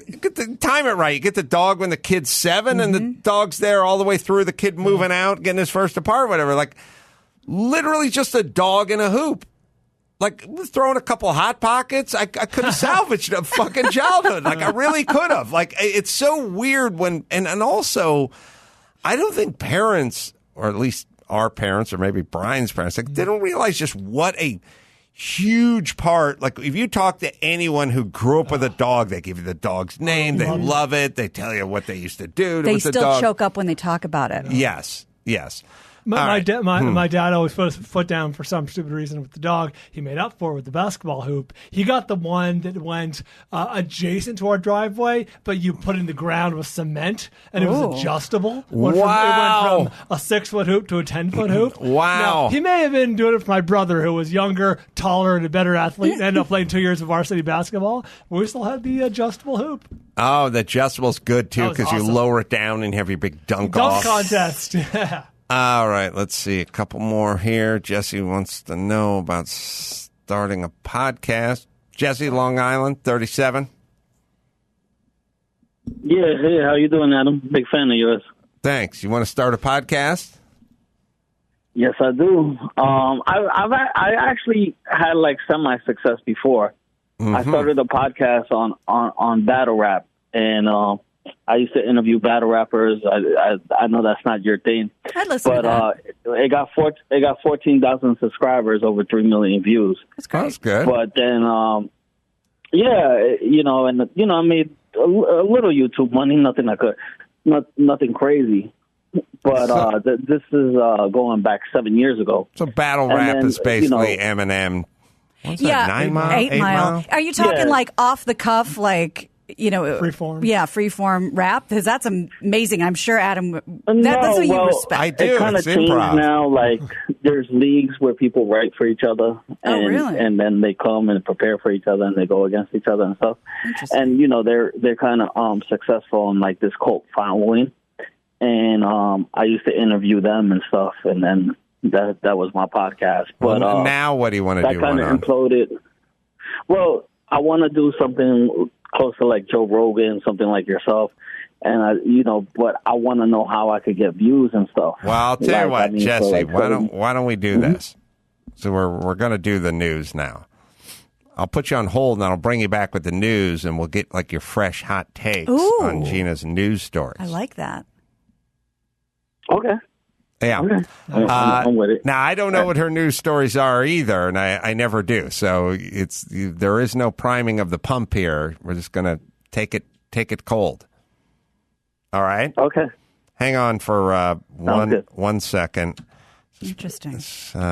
Ben, Massachusetts, 35, wants advice talking to your family about who disagrees with you politically. Hi, guys. Hi, Guy. Hey, first time, long time. Thanks so much for taking my call. Sure. Really my question is, I grew up in a super liberal area. Over time, I've become more conservative. I don't even know if that's fair, but Ace, I really just kind of agree with your take on politics on a lot of different things. My family's still super liberal. They watch a lot of the news, and, a lot of people I really love, I really respect. It's so hard to find common ground on so many different things. Yeah. Do you have any advice on how to get along? I don't think you can just talk about politics anymore if people disagree. Just kind of move on. It's off the table in a lot of situations. Yeah. Now, the question is can they tolerate you? That's a great question. Yeah. So, I mean, I don't, it's not worth it. Everyone's sort of like, my mom is going to go to the grave knowing that rich people don't pay any taxes. That's what she knows, and I'm not going to talk her out of it. So it's best just to kind of keep walking, but get a network of people who have more diverse opinions or ones that mirror your own, and have lively debates with them. No, you're totally right. I get a lot of, in our conversations, I'll bring up facts and I'll get, well, you say that, but I don't know if that's true. And then they never follow up by actually checking or doing any of the fact stuff. But yeah, good advice. Appreciate it. Look, if you're going to debate someone or at least have a discussion with someone who are a little more feelings based, you're going to end up losing, or no, you won't lose. You'll tie because your facts will meet they know what they know, or this is my feeling, or I just feel like someone should do something about whatever it is we're talking about. And then you go, if you don't want to put a fence up on the border and you don't want to keep the Mexicans on the Mexican side of the border, then what are you going to do? And they go, I don't know, but something better than this. And that's how every argument ends up going. We're entering a feelings based society, and you can't. I learned it in my garage many years ago when my daughter just said, "This is how I feel," and so it is true. I thought, all right, this is a watershed moment. Jesse, is he still on? Yeah. All right, hang on. You want to do the news with us? All right, hang on. We'll do the news. You want to tee him up with something? I don't know, fun and lively. I think that this is probably right up Jesse's alley. Hold on. Yeah. Let's see. Jackie Mason died today. That's in my news.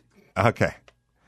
Is that what you thought I was going to? You can't be into rap battles and know a lot about Jackie Mason. So Quickly Google Jackie Mason. We should tee him up with some Jackie Mason talk. It was funny because a week and a half ago we're going, is Jackie Mason still alive?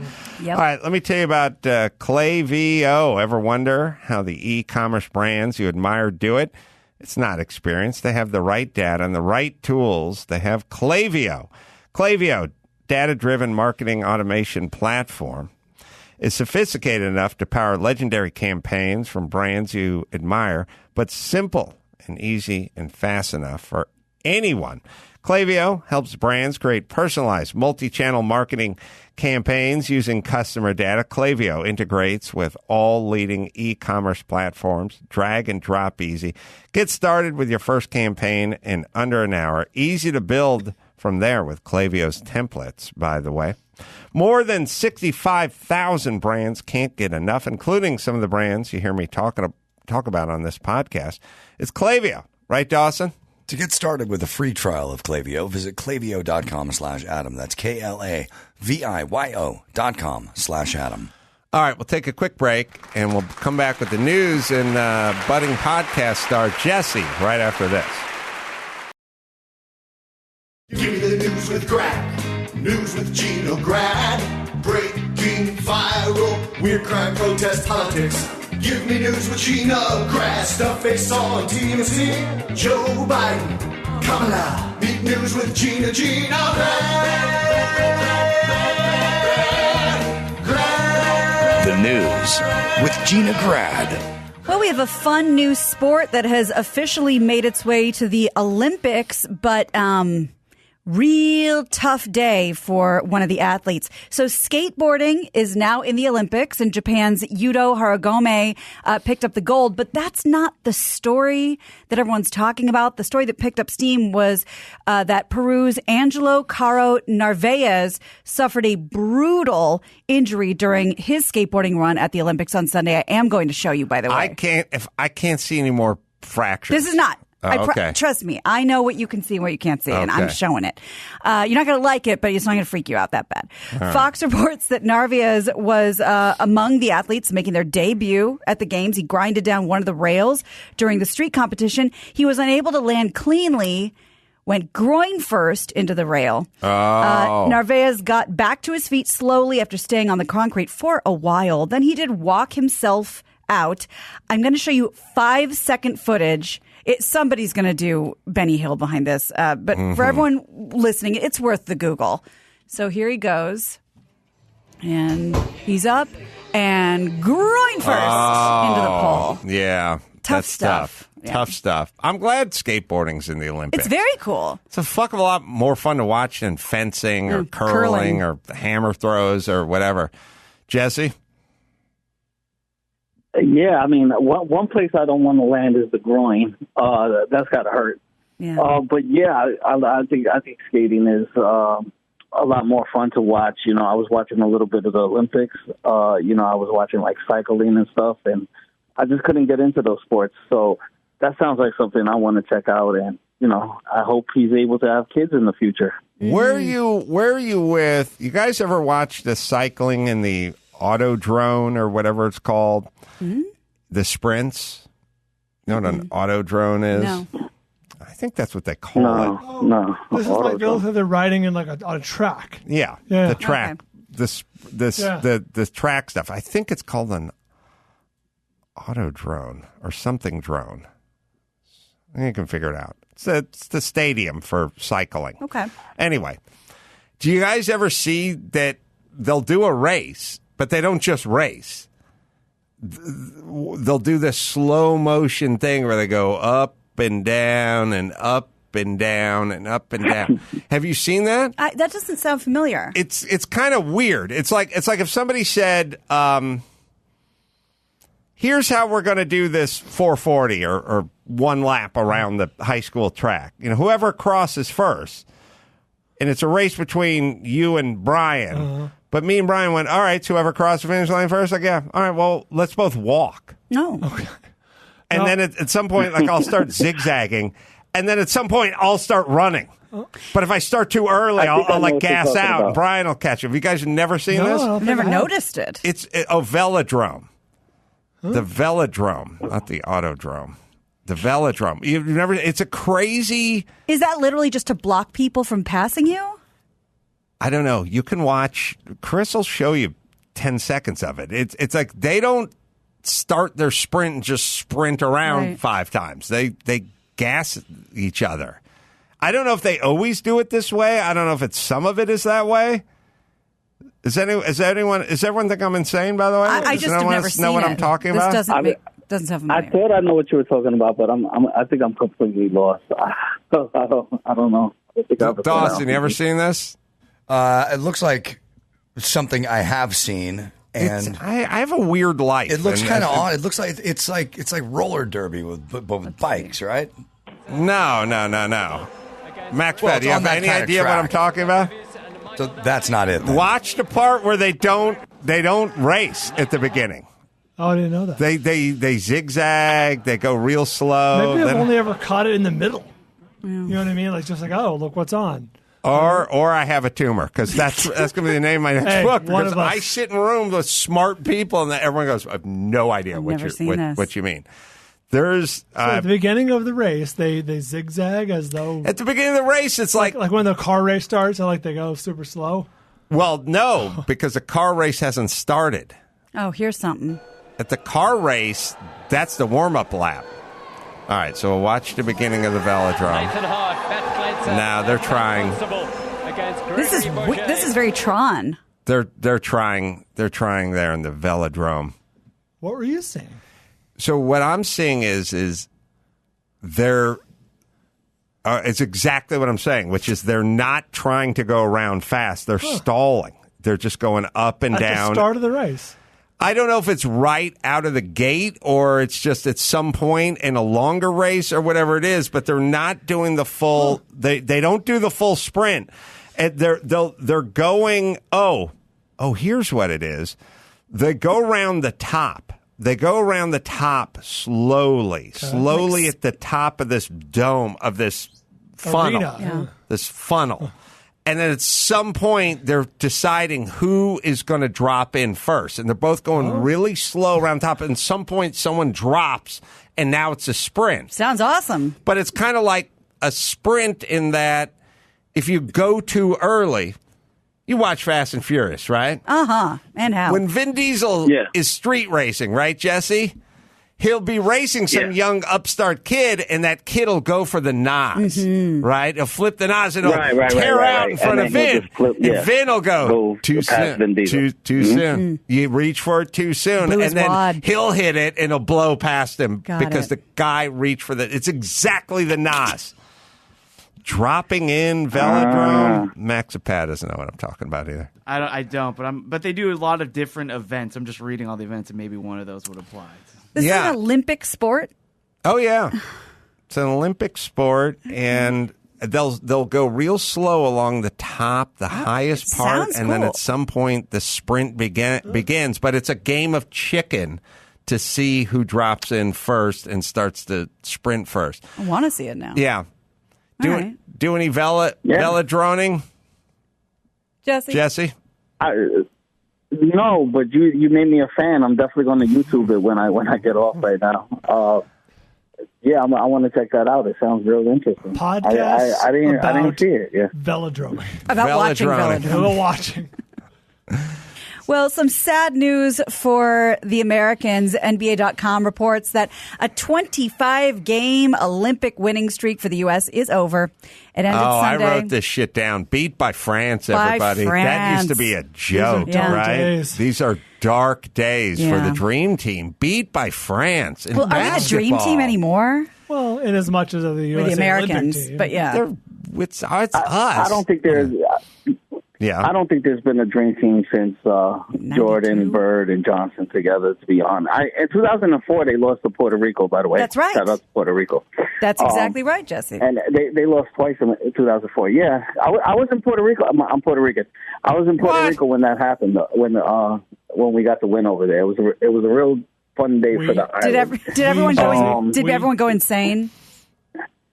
Yeah, it was crazy. Everybody was talking about it. Like, you hear people screaming from the houses and stuff. It It was a victory for us. And Carlos Arroyo, who was an NBA player, played for the Puerto Rico team that year, which was awesome. But, yeah, I watched the game this morning also, too, versus France. And, yeah, I was shocked. I mean, I saw them, and then France just started taking off with the lead. And, Jesse, tell me if this sounds about right. One of the French players said something like, alone, each, they're amazing, but as a team, they just kind of couldn't get their shit together. Is that what it looked like? Yeah, here's that sounds good. Well, yeah, that sounds. The French team's probably playing tournaments and practicing and whatever. And we just get this all-star team put together. Game time, yeah. And it is a team. It is a team sport. All right. We're talking to the director of the Femicleer commercial tomorrow. All right. Please be a guy. You could do it right now. Yeah, I'm messaging him right now. I could see if he's. You got to find that my velodrome footage first. I saw this. I wonder if this is what you're talking about. So this is called The Pursuit, where if you can see like one of the guys in the front, he goes hard right to the top of the dome, and then he'll go it's to a the team rear. sport. Yeah. So watch. See. There's 4 guys on a team. So if they're hauling ass. And they kind of just switch places. This is exactly what I'm talking about. No, that's not mirror at all. I've never seen this either. It's kind of cool sport. It's beautiful. Yeah. Looks like synchronized dance. Hey, well, maybe we'll talk to... How'd you get hold of the guy who directed the commercial? I slid into his DMs. Oh, man, you're good. Chris. But still got to Google me right. Yeah, we're looking. Super slow at the top and then dropping in. God, I'm trying to think of it. Now, they can't put their feet down, so they have to go real slow because they're clipped. Right. They're clipped in. All right. Hey, Jesse? Yes, I'm here. You're doing okay so far. Yeah, come in with some factoids, some color. Mm-hmm. I'm getting the thumbs up from you guys. That's great. Can I say this, though, about your beloved Puerto Rico? As a proud American, and I feel the same way like when they like Roberto Duran would fight, and all of Panama would stay up. Stores would close. Now, with the time difference, he would fight at 4 a.m. Kids would be in the street. Everything. It's like, I know you guys think that's bragging. It doesn't sound that way to us.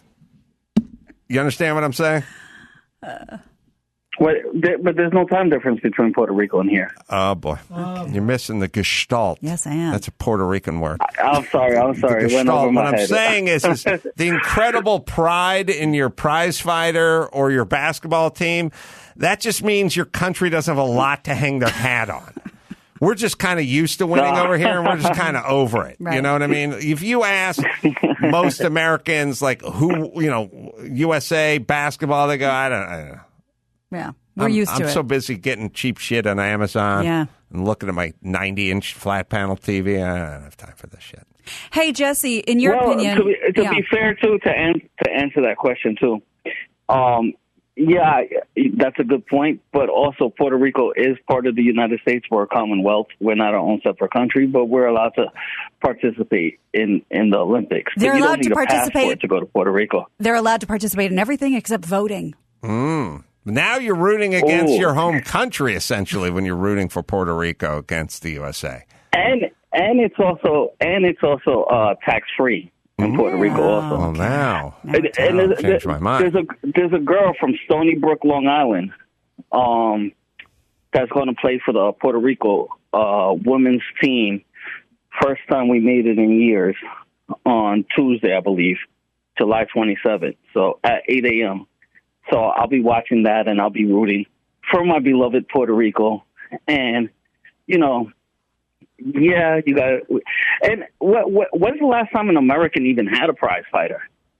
I mean, we have Miguel Cotto, Tito Trinidad. You have nobody that even touches us. Conor McGregor got his ass kicked twice, and that was like first off, the great American hope. Hold on. Listen here, you racist. Conor McGregor's not American. You hate white people. We have a guy by the name of Deontay Wilder who's a great heavyweight, and who's going to fight for the heavyweight championship. The fight just got postponed. He was like 39 and 1 loss. He lost it to Tyson Fury with one tie to him. And you don't count him as American because he's black. You don't you think Conor McGregor's an American, but the guy who was born in Detroit is not American because he's black. Conor McGregor. I got 2 names for you: Jake Paul, and Logan Paul. Yeah. That's right. Snap. All right. I said good day. Hope your podcast fails. Yeah, pox on your podcast. But don't you want Jesse to weigh in on Jackie Mason's death? Oh, that's right. That's a good. Right, I do have some fun facts about Jackie that I didn't know. He was a famed Borscht Belt comic. Of course, he died at 93. And I thought of Bryan because my first question was, Jackie Mason was still alive? I'm surprised. The New York Post reports that Mason rose from a modest childhood on the Lower East Side in New York to become one of the most famous funny men of all time. Some interesting facts about Jackie. He was born in Sheboygan, Wisconsin. Immigrants of parents from Belarus. Real name, Yakov Moshe Maza. He was an ordained rabbi. Yeah. And apparently one of the favorite comedians of the Queen Mother and Prince Charles, and performed frequently for the royals. Really? Who screens these calls? That I did not expect. Frosty's dad. Yeah. I didn't know that they were down with my people so publicly. Yeah, that's weird. If they can make them laugh, if they're jesters, clowns, That's right. That's right. Yeah. We'll tolerate them. The velodrome. It's driving me insane now. It's driving me insane. I know this. I see it in my head. I know exactly what's going on. Oh, we got another one. No, this can't be it. That's on a flat Maybe it surface, is. it All right. looks Well, maybe it banked. Maybe the bank goes up. On the inside, Claudio Golinelli, the defending Okay, world okay. champion, meeting They're for the not first time trying. in a sprint at any world championships. They're not Michael sprinting. Hubner, the East German, now a professional rider. And people All right, often ask this the is a bike question, race why where do the they're riders going- go so slow when this is in fact the fastest event in the world, the sprint. But it's only over the last 200 meters when the riders will crack 40 miles an hour. The moment the riders will try now to play cat and mouse. The man who has lost the draw, which is Golinelli, has See, to whatever lead I for the say first lap is under true. the It rules. just takes a while. Hubner will want to keep Look, him these there guys as are long going as so possible, slow because the they can barely advantage of stay up on surprise their bike. will This is- always lie it's with the weird. first man. Now they'll start going Times don't up count in this race. and No like comparison at all with other zigging events on and the track. zagging. It is simply the first man back. It is the best of 3 matches, so that all fairness can result from. It's got to be weird too when they go. I covered half a mile in 11 minutes on a bicycle. And I go, fucking do that on my Huffy, dude. So is this some weird offshoot, or like this is how they did in the Olympics? And why would this? So I think it's because of drafting. You want the other guy to get in front of you for most of the race, so you can draft behind him and not have as much energy. This is Olympic. This is how they do it. Yeah, they're just trying to get the other guy to go first in front of them. I love that Chris is explaining this to us now. Like, oh, Sorry, I was on the phone. What's going on? Yeah, I'm telling you, it's a bike race where they ride bikes barely fast enough to not fall over because they're going so slow. I've never seen it. Okay, can I ask the obvious question? Why don't we just cut this part of the race and just do the race part? Why is this part of the race? You just don't get it, do you? No, I don't. They're like barely moving and looking at each other. Can you imagine being a spectator in this? You don't really know what... Well, it's a lot of foreplay, but at some point they're going to fucking go for it. This, in a way, you could just call it foreplay. Yeah, there's eyeballing each now other. Now they're going up the side of the bank. His objective, once he's over that start-finishing line, this is will old be to too. I try wonder... and bring his bicycle to a complete halt. He wants to maneuver Hubner in front of him, where he can see him. But why? I know, that's what I'm trying to figure out. They want him to go first so he can draft him. Right, but... because the best surprise is from the back, and he's actually feigned a move there to try and cause Golinelli to continue it's to two roll. guys riding a bike as slow as humanly possible. Is now trying to it's kind of pokery, kind of part of the track. Yeah, well, you're kind of trying to fake the guy out. They're going to start their sprint in a He's trying to second. log his bicycle up. He's failed completely. He's continued to roll on. Hubner has won that round, that psychological battle. He's kept his man in front from Italy.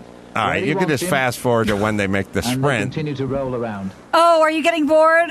Well, I'm simply explaining to 4 adults something that exists. Never seen this in my life. The professional world champion defending his title. By the way, is this exactly how I described it or not? They go up, they stop, Wait, they're not even... They're stopped. They're stopped. They're stopped on the track. The object is the Golinelli wants Hubner in front, and he almost did it there. He almost God, they're going slow again. Everyone's They can't clapping. get their feet out of the stirrups. You can't put your foot Right. down. Bouncing his back wheel to try and lock it. This takes tremendous pressure on the legs. What is to stop either one of them from fucking hauling ass? Because then they're in first, and the other gets to draft them. Well, the world record for standing Yeah, still it's on a like bicycle chicken. is I get actually that over part. 3 hours, but not at competitive level. All right, And just just look at fast the forward to time. they make their sprint. In for the last 1.5. Okay, Hubner. this is so far. At We're some 5 minutes point, into this. they're going to drop in and start the sprint. Shoulder. Now he looks down to his right. They're dropping lower down the track as the bell rings for 1 lap to go. 333 meters They're to go. still kind of medium now. Effectively a one-lap race. Hubner wins this. The boy in Yes. grey. Yeah. It will be a world championship gold medal. If Golinelli Now they wins start and the he makes sprint. break first, That's it'll be That's forced to cool. a deciding ride. That's Golinelli now sexy. gives every Bizarre. bit of energy he's got down the It's back straight, but effectively look a at the one-lap speed of the race. East German. Yeah. That's why I said, why don't they just do this lap? Or one warm-up. Now Golinelli winding it up for a big spin finish. Pretty good. Got the fucking foreplay. That was crazy. Now, that was 6.5 minutes. Yeah. I can't believe that dude won. We got the director, Jordan Brady, from Femicleer, the commercial with the talking vagina. It's very exciting. Jordan? Adam, is that you? It's me, Jordan. You don't even know. Well, I'm sure you do, but I was on your show once. Really?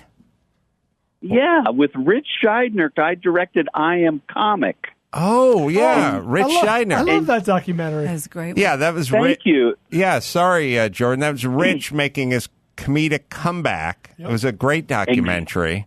Thank you. Yeah. Yeah, it must have been 5 years ago. Oh, no. Oh, no, sir. A long This 10 is years ago? 2010. Yeah, 2010. Oh, was that long ago? Yeah, anyway, you I were remember very nice to have us. you and Rich coming in. So I was just watching TV, the CNN this morning, and I saw the Femicleer commercial with the talking vagina. You directed that. Yes. First off, the final product, is that how it was in the script? Like, was there some modifications, some compromise, some hurdles to get over with standards and practices? No, I think the script, the verbiage of the script was vetted, and it's a wonderful ad agency, 31,000 feet out of Austin, Texas, or Dallas. I think they're in Dallas, and it was fully cleared. What we had to do was be tasteful with sort of the visuals. Right, yeah. And, you didn't want the camel toe to really be pronounced in the spot. That might be distasteful. And it's a female-owned agency, and females are in the commercial, so I was the only dude in the casting room. How did you get rid of that camel toe asking for a friend?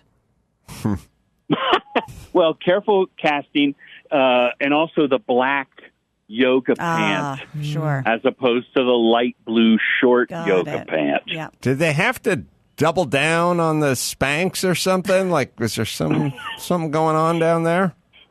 There could be, like, whatever the female version of a codpiece is. Mm-hmm. I think there might have been some insert. You know, I got to say this, and I'm saying it because Gina Grad won't say it, but whenever they have chicks doing like sensible stuff, or their sex, even if they're attractive and they look good, they never have a busty broad on here, because That's whenever true. it's busty, it becomes salacious. Thank you. I'm a tit guy. Like, I want a little, I want some tits, but they always go, no tits, because we're trying to send an Thank you. important message or It's- something. I totally agree. As if the chick has a D cup, we immediately stop listening to whatever Yes. the message is. Yes, you're right. You're They're absolutely right. always the same, sensible B+ cup in every single one of these commercials. Yeah, you got to go deeper into the alphabet, Sure. Jordan. That's right. Is there a director's cut of this version that exists? No, but I was very proud that it was originally a 15-second commercial, but with some nice angles, we stretched it to a 30-second commercial that still airs today. So can I I'm ask you- quite proud of it. It's Follow- on my portfolio. Follow-up Maybe they'll question. have like a nipple rash cream that we could do a bustier gal with. Yeah, bundle it. Go ahead, Bryan. Follow-up question. Jordan, follow-up question to that. So I know just a very little bit about the industry, but was it initially supposed to be an online ad that then went to broadcast, or what was the marching orders you guys had? Boy, that's a great question. There was a media buy for broadcast. Wow. But for the 15-second, and then the 30 was so fun. By the way, it gets a lot of hate. I got some personal hate mail. Why? Like that someone would even track down the director of a commercial and write them a hate letter. Really? Yeah, Chris. Is incredible to me. But who was it coming from, women or men? A woman, yes. A woman. Interesting. Was it like born-again Christian thing, or why did you No, she just said it was not tasteful. Well, she's and right. it comes on in the workplace and embarrasses her. Wow. She makes certain points.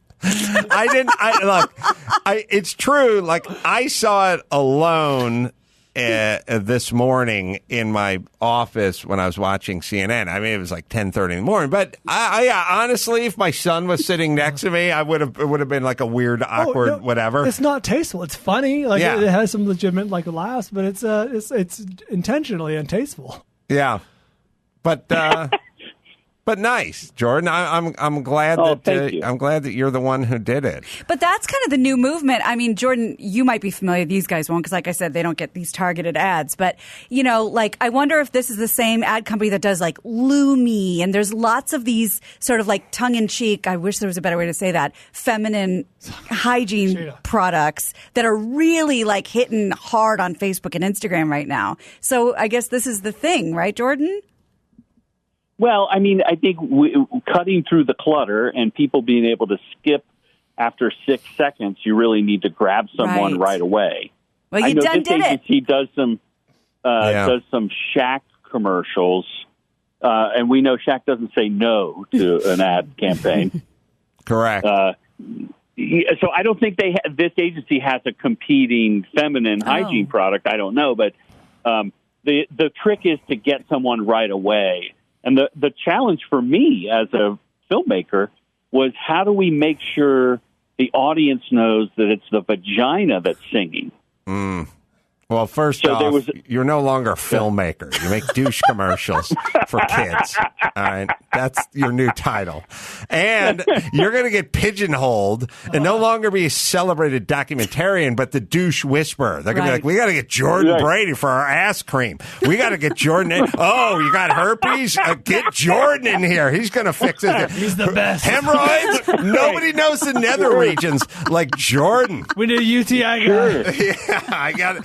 Yeah, you got a urethra tract infection. You get Jordan in. He knows the groin. Yeah. When you think jock itch, think Jordan. Oh, love it. We got a huge ball powder campaign coming your way, Jordan. That's going to be that's your bread and butter. That's your niche. That's what you're known for. Ain't nobody got nothing on our cream. You know how Scorsese does gangster movies? Right. This is going to be you, except for with ass cream. Monkey butt, no problem. Well, Jordan, you got to be working on another doc or something now, right? I did I Am Road Comic. Right. That was right after that, and then I did I Am Battle Comic, where we went to Afghanistan and Iraq, and that's on the iTunes and everywhere you get movies. Or Pirate Bay, steal it. But that was the third one, so I thought maybe the pivot was like I Am Podiatrist or something not about comedy. So, but maybe now it's I am proctologist. Yeah. Who's given my foray into the private area. I am douche director. Well, the best thing you could say about a commercial is people are talking about it, and I'm definitely talking about it. Now, I noticed there were like singing coming from the vagina, the opera, right? Mm-hmm. But but here's what I'm saying. Here's how like standards and practices. Mm-hmm. But like if someone went, feed me, they go like, no, you can't do that. I go, why not? Why can you hum? Right. Like, feed me. That would be a violation. Dawson, now you're going to have to do a mashup that we're going to have to put online that Jordan can enjoy. Well, Jordan, let me give you a plug. Your commercial directing filmschool.com. And you can go to his directing boot camp and masterclass there. Well, Jordan, this is a little bit of kismet. I'm glad it's you. I just saw thank you. Commercial and brought it in. Thank you. I'm a big fan of the show, and I love your movie. You made a road movie. It was I made terrific. Road Hard. Yeah. Yeah. Well, thanks. And so I'm just flattered to get the call. And if wanting vaginas to be yeast free is a crime, I'm guilty. Thanks, Jordan. Appreciate it. Thanks again. Funny. Bye, guys. I should reiterate how much I really like I Am Comic, the documentary. Yeah. It's really good. It's a rental for the most part, but if you're listening to the show, I imagine you like stand-up comedy, and if you like stand-up comedy, you'll enjoy I Am Comic. Yeah, where do you get it? You can stream it on Hoopla if you're a subscriber, not a lot of people are. Otherwise, it's a $3 rental on Amazon. I say worth it. Yeah, Rich Scheidner. It was a big comedian in the 80s, 90s, is sort of chronicling his. Oh wait, this is I Am Comic. Wait, This is the follow-up. This is the follow-up. The one before it is Rich Scheidner. Yeah. I Am Comic is him trying to get back in the game, going to open mics and this is I Am Road Comic. That's the picture we're looking at. Versus I Am Comic, which is the Rich Scheidner one. This may be excellent. I haven't seen it. Is that correct? Yeah. Okay, yeah, we got the wrong. You got the wrong one up there. All right, let's bring it home, Gina Grad. Okay, but first, speaking of documentaries, and Bryan, let me know if you know anything about this. I cannot wait for this Val Kilmer documentary. Oh, when's that out? It's out. It's on Amazon Prime. I didn't know it was out yet. He's one of these guys like Soleil Moonfry and Kid 90. He was constantly filming himself just with a camera. Cannot wait. Okay, so all right, I'm wait gonna a check minute. that out. Max Pata, Olympic bike racing. Oh, Jesus. Velodrome. Sure. Now, the one lap sprints, they get launched and they're off and running in the one lap sprints. So the slow burn has to be for multi-lap races. But in the Olympics, is that the way they do it? I mean, if you're doing a 4-lap race, is that the way it's going down in 2021? I did think it was interesting that the only clip that they could find was clearly an old clip. Yeah, it was an old clip, but so how has it evolved, if it has? You guys poo-pooed it, but it made for a fucking crazy exciting ending, right? It was just weird. It's weird. But it makes sense, and the guy who went first did not win. It was the guy who won was the guy who drafted him, and that's now the part where they stand still is the crazy part because I think if you put your foot down, you're out. Right. But if you can stand still better than the other guy, he's got to make that move. Yes, and at what point during this, the creation of this sport or the creation of this event, did they realize we're burning too many calories racing our hearts out for, 5 laps or whatever. And then the first guy to just go at a snail's pace and then everybody else caught on. That's probably not part of the race. That's just something they figured out. Yeah. Well, interesting. We'll see if it's still around. Let me tell you about Canva. Canva Pro, easy to use design platform with everything you need to design like a pro. Canva Pro can boost productivity and creativity. Everything you need in one place, including over 75 million premium photos, videos, audios, and graphics as well. Plus, Canva Pro comes with time-saving tools that simplify and speed up the creative process. By the way, all this and more, and it's just in one Canva Pro subscription. And I'm guessing we have a lot of students, a lot of entrepreneurs listening. Canva Pro can help you create the content you need to move ahead. It is Canva Pro, right, Dawson? Design like a pro with Canva Pro. Right now, you can get a free 45-day extended trial when you use Adam's promo code. Just go to canvapro.me/Adam to get your free 45-day extended trial. That's canva.me/Adam. canvapro.me/Adam. Well, a lot of people this week. Jesse Waters, Jeremy Piven, Ian Bagg, Chris Hansen. Oh, yeah. I can't wait to explain to him my technique for sending a pizza over to get out of being busted by the Fresno Popo. Yeah. He's going to love it. I know it. I know it. TCAP has brought me so much joy over my life. I'm just really excited. All right, do we bring it home, We're going to do Grad? it right now. I'm Gina Grad, and that's the news. I am douche director. That was the news with Gina Grad.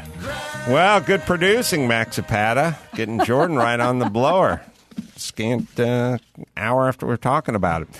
All right, so you can go to adamcarolla.com for all the live shows. We'll finish off the spa discussion and the bike discussion. I'm now very curious if that's if it's still alive and well in the Olympics. I'm looking at a more recent match, and they kind of do it during the middle of it, so they didn't really start it that way.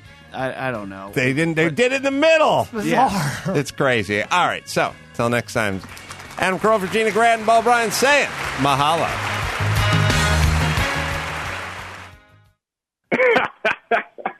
That's a great question.